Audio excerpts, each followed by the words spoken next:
Assalamualaikum warahmatullahi wabarakatuh. Nama saya Dahliana Fitria Zahra dari Fakultas Keguruan dan Ilmu Pendidikan, Program Studi Pendidikan Luar Sekolah di Universitas Singapura Bangsa Karawang. Di sini saya akan menjelaskan materi mengenai tumbuh kembang anak yang meliputi pembahasannya yang pertama, penjelasan mengenai 1000 hari pertama kehidupan, yang kedua, cara mengoptimalkan tumbuh kembang anak, dan yang ketiga, apa yang terjadi pada 1000 hari pertama kehidupan. 1000 hari pertama kehidupan adalah periode 1000 hari sejak terjadi konsepsi hingga anak berumur 2 tahun. Masa ini merupakan periode emas atau golden period seorang anak untuk tumbuh dan berkembang secara optimal. Cara mengoptimalkan tumbuh kembang anak. Memenuhi nutrisi yang baik selama kehamilan. Masa depan anak ditentukan oleh kualitas nutrisi pada 1000 hari pertama kehidupan.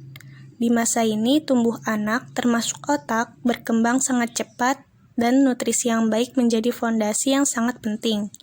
Pesatnya, tumbuh kembang anak selama periode 1000 hari pertama kehidupannya perlu didukung dengan pemenuhan gizi yang tepat. Menurut Jurnal Kedokteran Syahwala tahun 2017 tentang nutrisi pada 1000 hari pertama kehidupan, mengemukakan asupan nutrisi selama hamil mempengaruhi fungsi organ tubuh anak.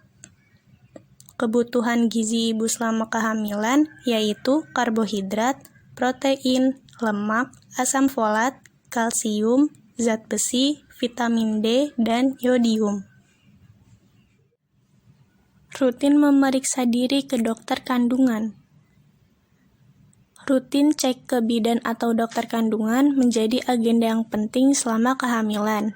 Selain untuk mengetahui kesehatan ibu hamil dan janin, pemeriksaan kandungan atau prenatal visit juga dilakukan untuk mengurangi risiko kematian pada ibu dan bayi.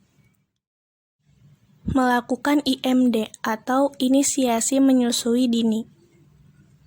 Pasca melahirkan, ibu sangat disarankan untuk melakukan inisiasi meletakkan bayi di perut ibu segera setelah dilahirkan. Hal ini penting dilakukan karena IMD merupakan salah satu kunci suksesnya menyusui. Memberikan ASI eksklusif selama 6 bulan pertama. WHO merekomendasikan pemberian ASI eksklusif selama 6 bulan pertama dan pemberian ASI diteruskan hingga anak berusia 2 tahun untuk meningkatkan daya tahan tubuh anak.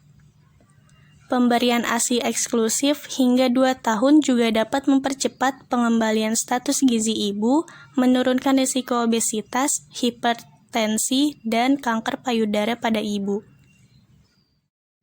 Memberikan empasi bergizi. Memberikan empasi secara benar dapat memperkuat keyakinan ibu terhadap keuntungan pemenuhan nutrisi yang tepat dan meningkatkan pemanfaatan sistem pendukung untuk optimalisasi nutrisi ibu dan janin. Melengkapi imunisasi. Bayi sangat rentan terhadap penyakit karena di dalam tubuhnya belum terbentuk sistem kekebalan tubuh yang kuat. Dengan melakukan imunisasi pada bayi, berarti orang tua melindungi anak dari berbagai penyakit. Vaksin yang disuntikan ke dalam tubuh anak akan membantu sistem kekebalan tubuh anak untuk membentuk antibodi yang berfungsi untuk melawan virus atau bakteri yang masuk ke tubuhnya. Ini dapat mencegah anak terkena berbagai macam penyakit yang berbahaya. Rutin mengecek tumbuh kembang anak. Orang tua bisa mendatangi posyandu atau dokter spesialis anak untuk mencatat dan pantau perkembangan fisiknya. Yang terjadi dalam 1000 hari pertama kehidupan.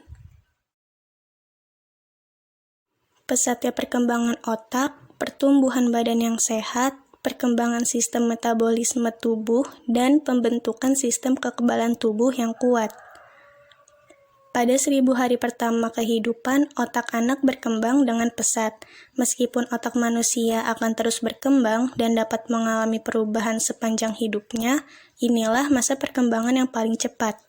Apa yang terjadi pada anak masa sensitif ini akan menjadi fondasi bagi pertumbuhan dan perkembangan anak pada tahap selanjutnya, bahkan berdampak hingga masa dewasa. Apabila terjadi kekurangan gizi, terganggunya perkembangan otak dan kecerdasan pada anak. Dampak jangka panjang yaitu menurunnya kemampuan kognitif, prestasi belajar, dan kekebalan tubuh mudah sakit. Terjadinya stunting dapat terjadi pada gangguan pertumbuhan fisik atau anak pendek karena kurang gizi. Dapat disimpulkan bahwa gizi merupakan dasar dan pondasi dalam berbagai aspek yang memberi kontribusi pembangunan suatu bangsa berhubungan dengan kualitas sumber daya manusia. Pada 1000 hari pertama kehidupan merupakan suatu periode di dalam proses pertumbuhan dan perkembangan yang dimulai sejak konsepsi sampai anak berusia 2 tahun. Asupan makanan selama 1000 hari pertama memberi konsekuensi kesehatan untuk masa depan. Agar anak tumbuh sehat cerdas, maka gizi sejak anak dini harus terpenuhi dengan tepat dan optimal. Demikian penjelasan materi mengenai tumbuh kembang anak. Kurang lebihnya mohon maaf. Wassalamualaikum warahmatullahi wabarakatuh.